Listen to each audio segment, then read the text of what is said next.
Before you decide whether I'm exaggerating, before you judge my reaction, do one thing first. Subscribe. Not because I want sympathy, but because stories like this are usually told by people who were never protected when protection mattered the most. If you've ever been the one who stayed quiet, who helped everyone, who was always needed but never chosen, this story is for you. My name is Lucy, and for most of my life, I believed silence was the price of love. I grew up in a family that looked perfect, the kind people admired from the outside. Clean house, family dinners, holiday photos framed on the wall. But inside that house, everyone had a role. My sister was the star. My parents were the decision makers. And I was the glue. The one who woke up early to make breakfast, the one who stayed late to clean up, the one who canceled plans because someone always needed help. No one forced me. That's the worst part. I volunteered because every time I helped, I felt useful, and usefulness felt like love. When my parents argued, I stayed quiet. When my sister needed something, I gave it. When the house needed running, I ran it. People praised me. You're so responsible. You're the strong one. We don't know what we'd do without you. I mistook those words for appreciation. What they really meant was, don't change. Years passed like that. I didn't move out when I wanted to. I didn't take opportunities that scared my family. I stayed close, available, reliable, invisible. I told myself, this is temporary. One day they'll see me. One day I'll be more than the helper. I was wrong. The truth didn't come out during a fight or a breakdown or a confession. It came through a mistake, a simple mistake. It was a quiet evening. I had just returned to my apartment after spending the day at my parents' house, cleaning again. My phone vibrated. A video. From my father. No text, no explanation. I smiled. I assumed it was meant for someone else, a family clip, maybe something funny. I opened it without thinking. At first, the video was shaky. The camera pointed at the floor. Then it lifted. Our living room. My mother on the couch, my sister nearby, my father holding the phone. They were relaxed, laughing. Comfortable. That's when I realized this was a private moment, a moment I was never meant to see. My mother spoke first. She really thinks she's appreciated, she said, almost amused. My chest tightened. My sister laughed. She's always there, always helping. Honestly, she's like a glorified servant. My ears started ringing. I waited for someone to say my name kindly, to defend me, to stop the joke. My father didn't. He said calmly, as long as she thinks she's needed, she won't go anywhere. That works perfectly for us. They laughed. All of them. Not cruel laughter, not angry laughter. Casual laughter. The kind you use when you don't see someone as human anymore. I stood frozen in my apartment, my phone heavy in my hand, watching the people I loved talk about me like a tool. Not a daughter, not a sister, a convenience. I replayed the video again and again, hoping I misheard, hoping context would save them. It didn't. In that moment, years of sacrifice collapsed. Every canceled plan, every apology for asking too much, every time I told myself, they need me.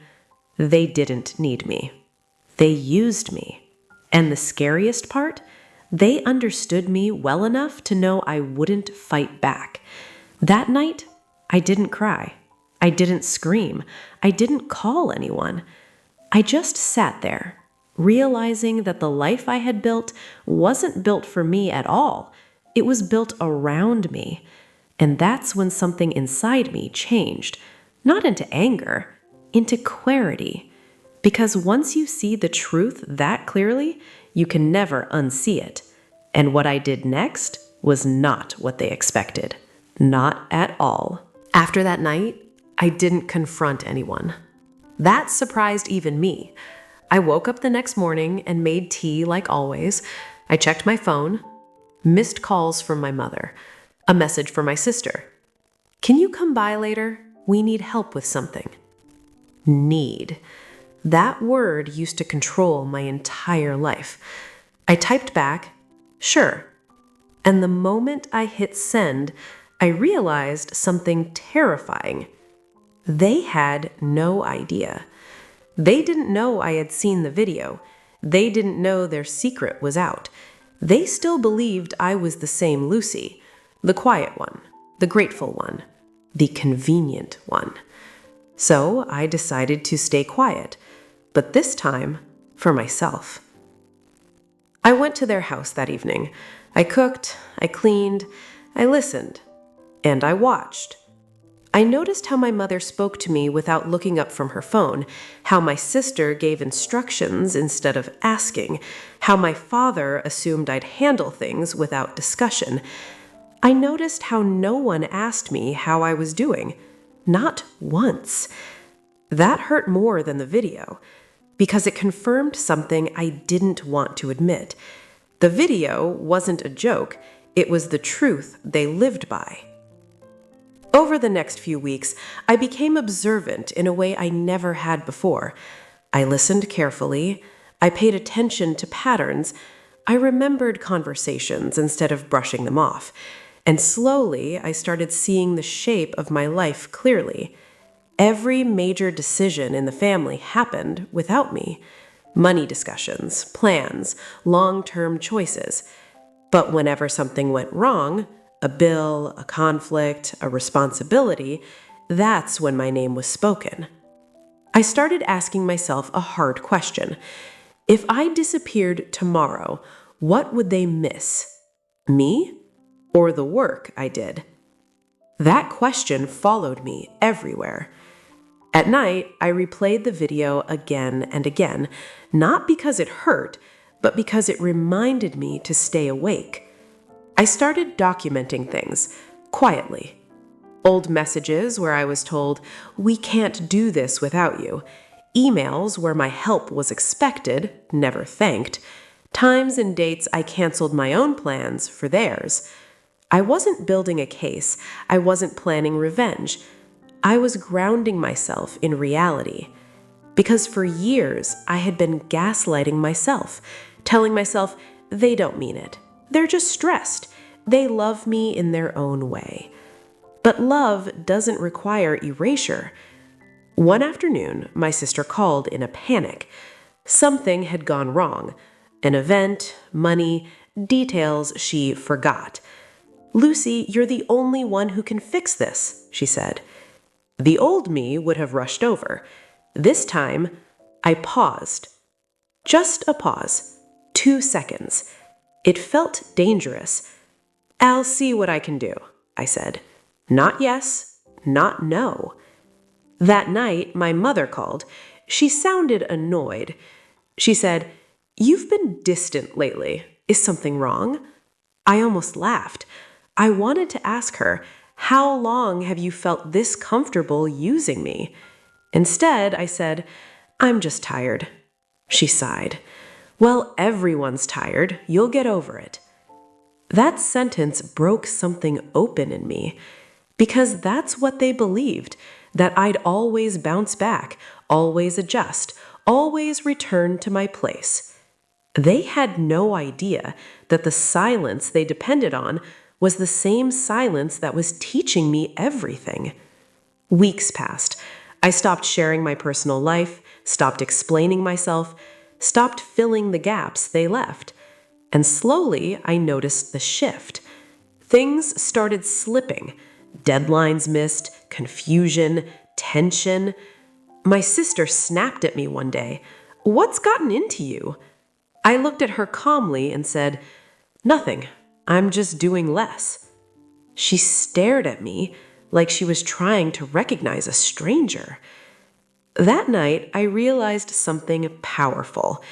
They weren't angry because I changed. They were afraid because they were losing control.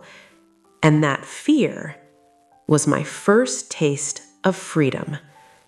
But what I didn't know yet was how far they would go once they realized I was no longer playing my role. Because part 3 is where they try to pull me back, and I quietly set the trap. The pressure didn't come all at once. It never does. It comes in layers, soft at first, then suffocating. After weeks of me doing less, my family started panicking. Not openly, not honestly, strategically. My mother started calling more, her voice suddenly sweet. "Lucy, are you okay? You've been so quiet. We miss you." Miss. That word used to mean love. Now I knew it meant inconvenience. My sister tried a different approach. She sent long messages, emotional ones. "You've changed. You're acting cold. We're family. Why are you distancing yourself?" She never once asked why, only when I'd go back to normal. My father stayed silent, and that scared me the most, because silence from him usually meant a decision had already been made. One evening, they invited me to dinner. "Just family," my mother said. "No drama." I almost didn't go, but something inside me said, "This is important." So I went.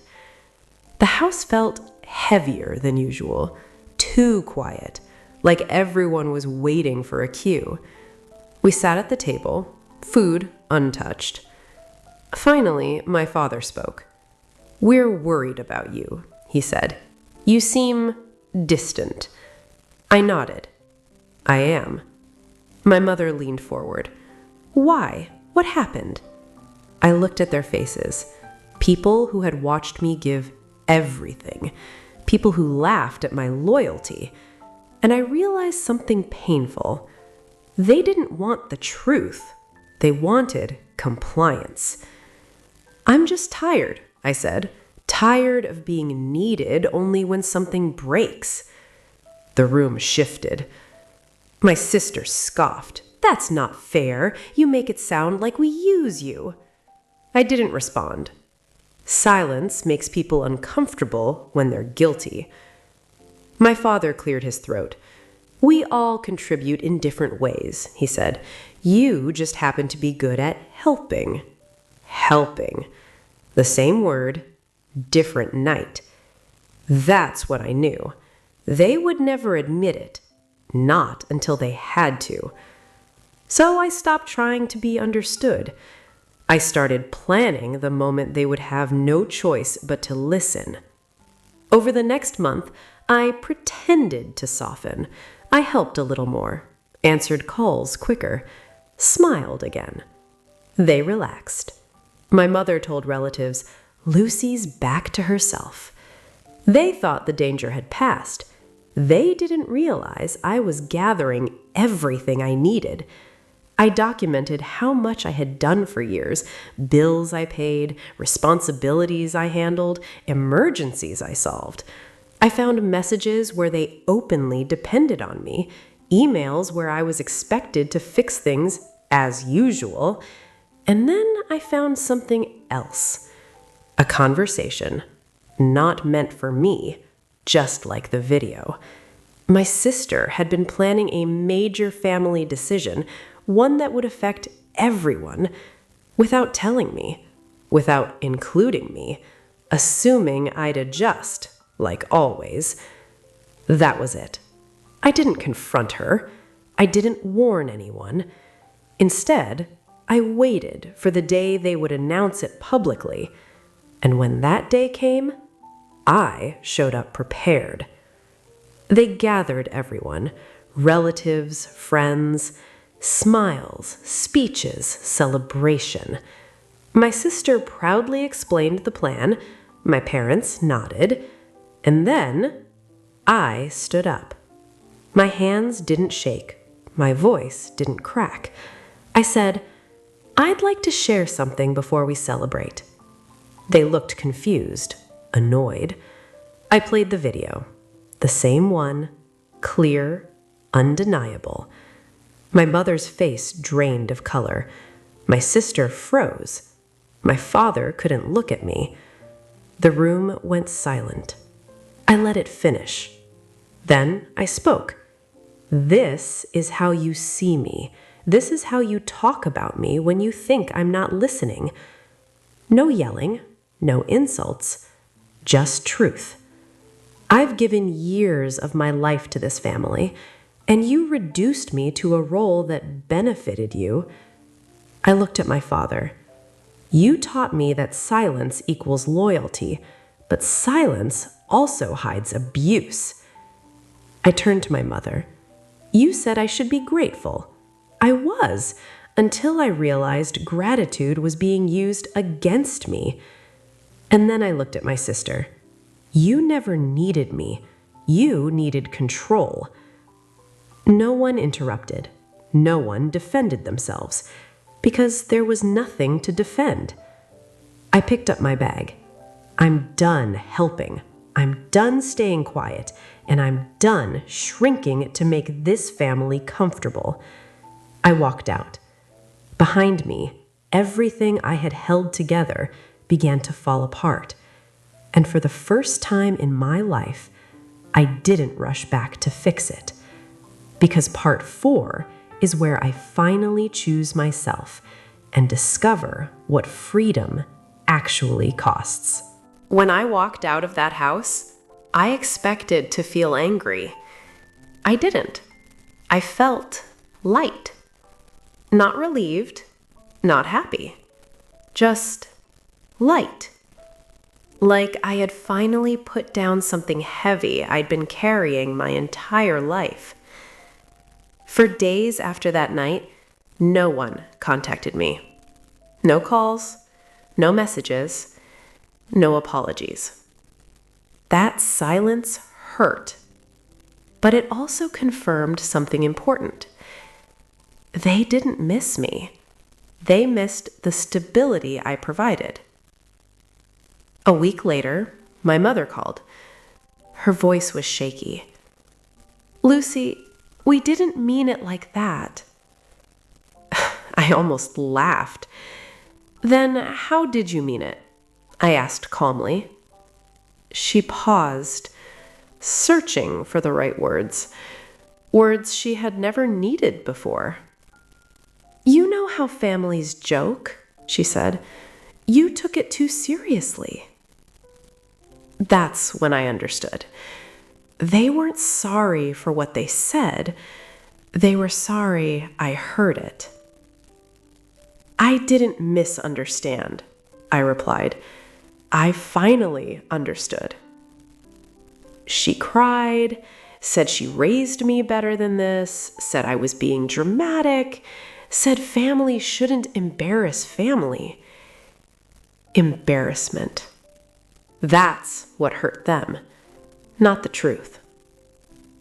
My sister didn't call for weeks. When she finally did, her tone was cold. "You really ruined things," she said. "People are asking questions." I said, "Good." My father never apologized. Not once. He sent one message, short, careful. "Let's not make this worse than it already is." I stared at that sentence for a long time. Then I deleted it. Life after them felt strange, too quiet, too empty. I had built my identity around being needed. Without that, I didn't know who I was. So I started small. I learned how to rest without guilt, how to say no without explaining, how to sit alone without feeling useless. Some nights were hard. I questioned myself. wondered if I had gone too far. But then I remembered the video, the laughter, the certainty in their voices, the comfort they felt reducing me to a role, and the doubt disappeared. Months passed. I moved, changed my number, built boundaries that felt uncomfortable at first, but safe. Slowly, peace replaced obligation. I stopped waiting for an apology that would never come. And something unexpected happened.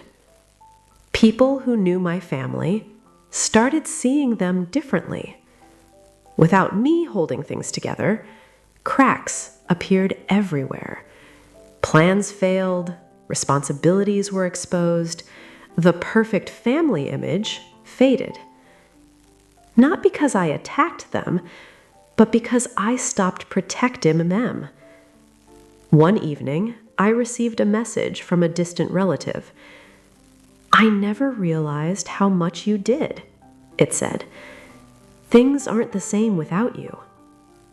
I replied simply, "I know," because that was the truth. I didn't destroy my family. I removed myself from being used by them.